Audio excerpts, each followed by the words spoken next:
গত 23 মে শুক্রবার গুলশানের একটি অভিজাত কনভেনশন হলে অত্যন্ত জমকালো আয়োজন অনুষ্ঠিত হয়ে গেল ফোরামের প্রথম প্রতিষ্ঠাবার্ষিকী। ফোরামের প্রতিষ্ঠাতা প্রচ্ছদ চৌধুরীর সভাপতিত্বে, ফোরামের সহ-প্রতিষ্ঠাতা শঙ্কর বিশ্বাস সুপ্তির পরিচালনায় এবং ফোরামের প্রধান সমন্বয়ক একরাম কাজীর সুনিপুণ তত্ত্বাবধানে প্রতিষ্ঠাবার্ষিকীর অনুষ্ঠানটি আমন্ত্রিত সম্মানিত সুধীজনের কাছে ভিন্ন মাত্রা পায়। মিলনায়তনের সাজসজ্জা থেকে শুরু করে অতিথিদের বরণ, আপ্যায়ন এবং সম্মাননা প্রদান, প্রতিটা পর্বেই ছিল নতুনত্বের ছোঁয়া। বেতার টিভির তালিকাভুক্ত প্রথম সারির এক ঝাঁক শিল্পীর সঙ্গীত পরিবেশনার মধ্য দিয়ে অনুষ্ঠানটি চমৎকারভাবে সামনে এগিয়ে যায়। এরই মাঝে সঙ্গীতের পাশাপাশি বিকেল ও সন্ধ্যার আপ্যায়ন সবাইকে মুগ্ধ করে। সন্ধ্যায় বিশিষ্ট শিল্পীদের সঙ্গীত পরিবেশনের পর শুরু হয় গুণীজনদের সম্মাননা প্রদান। শুরুতেই ফোরামের সম্মানিত উপদেষ্টা মণ্ডলীকে বিশেষ সম্মাননা প্রদান করা হয়।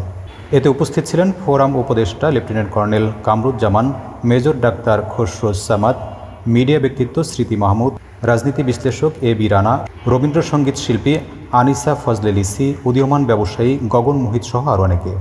এছাড়াও দেশবরেণ্য 7 জন বিশিষ্ট ব্যবসায়ীকে ফোরাম বিজনেস অ্যাওয়ার্ড প্রদান করা হয়। মানবতার কল্যাণে বিরামহীন কাজ করে যাওয়া 2 জন সম্মানিত নারীকে ফোরাম আলোকিত নারীর সম্মাননা প্রদান করা হয়।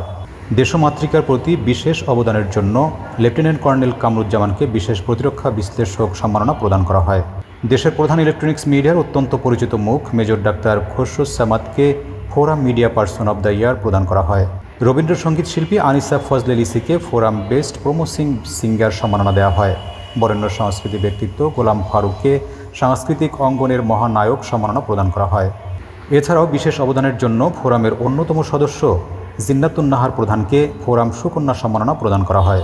ফোরামের প্রধান সমন্বয়ক একরাম কাজীকে দেশ বরেণ্য সমন্বয়ক এর সম্মাননা প্রদান করা হয়।